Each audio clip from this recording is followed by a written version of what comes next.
The federal ఆంధ్రప్రదేశ్కి స్వాగతం. ఇటీవల జరిగినటువంటి 5 రాష్ట్రాల ఎన్నికల ఫలితాలు దేశవ్యాప్తంగా పెద్ద ఎత్తున చర్చనీయాంశంగా మారాయి. వీటిల్లో అస్సాం, పుదుచ్చేరి, కేరళ రాష్ట్రాల ఎన్నికలు, అక్కడ జరిగినటువంటి తీరు, వచ్చినటువంటి ఫలితాలు ఇవన్నీ పక్కన పెడితే మరి ముఖ్యంగా తమిళనాడు, వెస్ట్ బెంగాల్ ఈ 2 రాష్ట్రాలు దేశ రాజకీయాలలో ఇప్పుడు పెద్ద ఎత్తున చర్చనీయాంశంగా మారాయి. కేంద్రంలో ఉన్నటువంటి బీజేపీ ప్రభుత్వం, ప్రధానమంత్రి నరేంద్ర మోడీ, హోంమంత్రి అమిత్ షాలు ఈ 2 రాష్ట్రాల మీద ప్రధానంగా దృష్టి సారించడం, ఈ 2 రాష్ట్రాల్లో ఎలాగైనా బీజేపీని అధికారంలోకి తీసుకురావడం, అంటే వెస్ట్ బెంగాల్లో ఎలాగైనా అధికారంలోకి తీసుకురావడం, ఇటు తమిళనాడులో ఏ విధంగానైనా అక్కడ డిఎంకేని ఓడించడము, తద్వారా ఆ పార్టీకి భవిష్యత్తులో ఇబ్బందులు అంటే తట్టుకోలేని విధంగా వాతావరణం, పరిస్థితులు క్రియేట్ చేయడము, ఈ అంశాలన్నీ వీటి మీద బీజేపీ పెద్దలు ప్రధానంగా దృష్టి సారించారు అన్న అంశాలైతే పెద్ద ఎత్తున రాజకీయ వర్గాల్లో చర్చనీయాంశంగా మారాయి. ప్రధానంగా వెస్ట్ బెంగాల్ తీసుకున్నట్లయితే అక్కడ మమతా బెనర్జీ తృణమూల్ కాంగ్రెస్ పార్టీ బీజేపీ చేతిలో ఘోర పరాజయం పాలు కావడము, ఇక్కడ తమిళనాడులో అనతి కాలంలోనే పార్టీ పెట్టినటువంటి అనతి కాలంలోనే టీవీకే విజయ్ ఘన విజయం సాధించడము, ఈ 2 పరిణామాలు కూడా రాజకీయ వర్గాల్లో ఇప్పటికీ చర్చనీయాంశంగానే మారాయి. ఈ ఓవరాల్గా ఈ ఫలితాలు పక్కన పెడితే, అంటే బీజేపీ చేతిలో తృణమూల్ కాంగ్రెస్ పార్టీ ఓటమి పాలు కావడము, తమిళనాడులో డిఎంకే పార్టీ ఓటమి పాలు కావడము, ఈ అంశాలను పక్కన పెడితే ప్రధానంగా తృణమూల్ కాంగ్రెస్ పార్టీ అధినేత, ముఖ్యమంత్రిగా 3 దఫాలుగా పనిచేసినటువంటి మమతా బెనర్జీ తన సొంత నియోజకవర్గంలో ఓటమి పాలు కావడము, ఇక్కడ తమిళనాడులో ఎదురులేని నేతగా చలామణి అవుతున్నటువంటి ఎంకే స్టాలిన్ తన సొంత నియోజకవర్గంలో ఓటమి పాలు కావడం పెద్ద ఎత్తున చర్చనీయాంశంగా మారాయి. ఇక్కడ ప్రధానంగా పెద్ద ఎత్తున ఆరోపణలు కూడా వాళ్ళు సంధిస్తున్నారు. విమర్శలు కూడా పెద్ద ఎత్తున వినిపిస్తున్నాయి.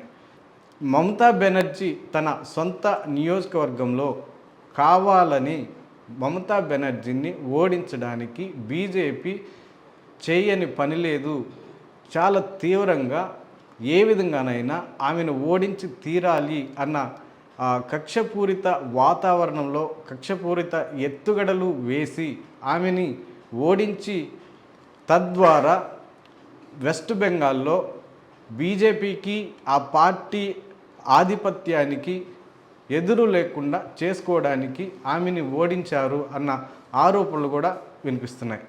అందువల్లే మమతా బెనర్జీ సొంత నియోజకవర్గమైనటువంటి భవానీపూర్లో కేంద్ర బలగాలను పెద్ద ఎత్తున మోహరింప చేయడము, తర్వాత ఓటింగ్ సంబంధించినటువంటి వాళ్ళకి అనేక రకాలైనటువంటి సమస్యలు క్రియేట్ చేయడము, కేంద్ర పోలీసు బలగాలను అక్కడ పెద్ద ఎత్తున మోహరింప చేయడము, భయభ్రాంతులకు గురి చేసి ఓట్లు వేయకుండా నిలుపుదల చేయడము, ఇలా అన్ని రకాలుగా అక్కడ ప్రత్యేకించి ఆమె సొంత నియోజకవర్గంలో ఇలాంటి కార్యక్రమాలు చేసి ఆమెను ఓటమి పాలు కావడానికి వాళ్ళు ప్రత్యేకంగా కార్యాచరణ తీసుకున్నారు అన్న విమర్శలు కూడా పెద్ద ఎత్తున వినిపిస్తున్నాయి. ఇవే విమర్శలు సాక్షాత్తు మమతా బెనర్జీ కూడా ఆరోపణలు పెద్ద ఎత్తున కుప్పించారు. బీజేపీ తనకు ఎదురు లేకుండా చేసుకోవడం కోసము కావాలని కుట్రలు పన్నింది, పెద్ద ఎత్తున పోలీసు బలగాలతో పాటు తన సొంత నియోజకవర్గంలో ఎస్ఐఆర్ను ఉపయోగించి దాదాపు 1,50,000కు పైగా ఓట్లు ఇక్కడ తొలగించారు. వీటిల్లో అధిక శాతము తన పార్టీకి, మమతా బెనర్జీకి సానుభూతి పరులుగా ఉన్నారు. ఈ ఓటర్లు మ్యాక్సిమం ఓట్లు వేయిస్తే, ఓట్లు తొలగించకపోతే ఖచ్చితంగా మమతా బెనర్జీ మరోసారి గెలుపు సాధ్యమయ్యేది. అన్ ఈ నేపథ్యంలోనే ఎస్ఐఆర్ నేపథ్యంలో ఈ భారీ ఎత్తున తన సొంత నియోజకవర్గంలో ఓట్లను తొలగించడానికి వాళ్ళు పూనుకున్నారు అన్న ఆరోపణలు కూడా మమతా బెనర్జీ చేశారు. ఇటు రాజకీయ వర్గాల్లో కానీ రాజకీయ విశ్లేషకులు కూడా ఇదే రకమైనటువంటి అభిప్రాయాలు వెల్లబుచ్చుతున్నారు. మరోవైపు తమిళనాడులో కూడా స్టాలిన్ని ఏ విధంగానైనా ఓడించి తీరాలి అని బీజేపీ కంకణం కట్టుకుంది. ఈ నేపథ్యంలోనే తన సొంత నియోజకవర్గంలో దాదాపు 15,000కు పైగా ఓట్లను ఎస్ఐఆర్ నేపథ్యంలో ఎస్ఐఆర్ కింద స్పెషల్ ఇంటెన్సివ్ రివ్యూ అన్న పేరుతోటి దాదాపు 15,000 ఓట్లకు పైగా తొలగించారు. వీళ్ళంతా స్టాలిన్కి అభిమానులుగా ఉన్నారు, డిఎంకే పార్టీకి సానుభూతి పరులుగా ఉన్నారు. వీళ్ళు ఓట్లు వేసినట్లయితే, వీళ్ళ ఓట్లు తొలగించకపోతే ఖచ్చితంగా ఈ నియోజకవర్గంలో ఎంకే స్టాలిన్ భారీ మెజారిటీతో గెలుపొందుతారు. ఈ కారణాల వల్లే అక్కడ ఎస్ఐఆర్ ఉపయోగించి ఓట్లను తొలగించారు అన్న ఆరోపణలు కూడా పెద్ద ఎత్తున వినిపిస్తున్నాయి. మరో అంశం ఏంటంటే, తమిళనాడులో డిఎంకే పార్టీని బలహీనపరచాలంటే ఆ పార్టీకి సంబంధించినటువంటి అధినేతగా ఉన్నటువంటి ఎంకే స్టాలిన్ని ఓడించినట్లయితే మోరల్గా ఆ పార్టీ క్యాడర్ బలహీనపడే అవకాశాలు ఉన్నాయి. తద్వారా బీజేపీ వాళ్ళ మధ్యలో దూరి వాళ్ళని కకావికలం చేసి తమ వైపుకు తిప్పుకోవడానికి బీజేపీ ఈ ఎత్తుగడ వేసింది అన్న విమర్శలు కూడా పెద్ద ఎత్తున వినిపిస్తున్నాయి. ఇదే రకమైనటువంటి ఎత్తుగడ మమతా బెనర్జీ సొంత నియోజకవర్గంలో కూడా అమలు చేశారు అన్న విమర్శలు కూడా వినిపిస్తున్నాయి. మమతా బెనర్జీ గెలిచినట్లయితే ఆ పార్టీ ఆమె ఆధీనంలో ఉంటూ అసెంబ్లీలోకి వెళ్ళి తన వాణిని బలంగా వినిపించే అవకాశాలు ఉంటాయి. ప్రజల్లోకి వెళ్ళి తనకు స్వతహాగా పెద్ద ఫైటర్ అన్న పేరు సంపాదించుకున్నటువంటి నేపథ్యంలో ప్రజల దృష్టిని మరోసారి ఆమె వైపు కూడగట్టుకునే అవకాశం ఉంటుంది. అందువల్ల ఆమెని ఓడించి పక్కన పెడితే పార్టీ క్యాడర్ కానీ ముఖ్య నాయకులు కానీ బలహీనపడే అవకాశాలు ఉంటాయి. మానసికంగా వాళ్ళు ఈ రకమైనటువంటి వాతావరణంలోకి వెళ్ళే అవకాశాలు ఉంటాయి.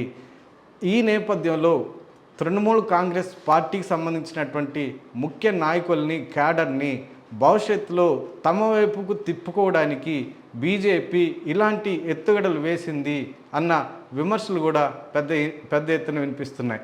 ఈ నేపథ్యంలోనే అంటే తమిళనాడులో బీజేపీ పార్టీ త్వరలో అధికారంలోకి రాకపోయినా ప్రధాన శత్రువుగా వాళ్ళు భావిస్తున్నటువంటి డిఎంకేని బలహీనపరచాలంటే ఆ పార్టీకి తలగా ఉన్నటువంటి హెడ్గా ఉన్నటువంటి ఎంకే స్టాలిన్ని ఓడించడంతో పాటు పార్టీ క్యాడర్ని ఒక మానసిక ఒత్తిడిలోకి గురి చేసినట్లయితే ఈ పార్టీ క్యాడర్ మొత్తం కకావికలం అయ్యే అవకాశాలు ఉంటాయి, బలహీనపడే అవకాశాలు ఉంటాయి.